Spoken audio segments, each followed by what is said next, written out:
bahay namin na matagal magawa, pero dapat magawa natin yan kasi siyempre naman kita na yung bahay namin puro gulay na yung bubong, kaya dapat may bahay naman kami, bagong taong bagong bahay, no?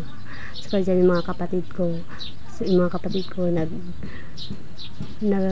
nagano ng bayog kasi yung gamit nila guys sa bubong, para sa bubong ba, o tapos dyan naglalaban na ako para siyempre linggo dapat maglaba tayo ngayon kasi bukas wala tayong damit, wala tayong bihisan pasok bukas kasi na, Lunes na, kaya maglaba tayo ngayon.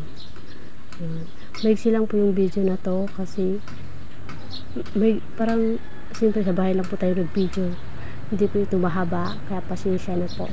Tapos siya nagsampay na ako, tapos yan na po yung nalabahan ko. Sa sunod na video ipapakita ko po yung bahay namin. Bye bye.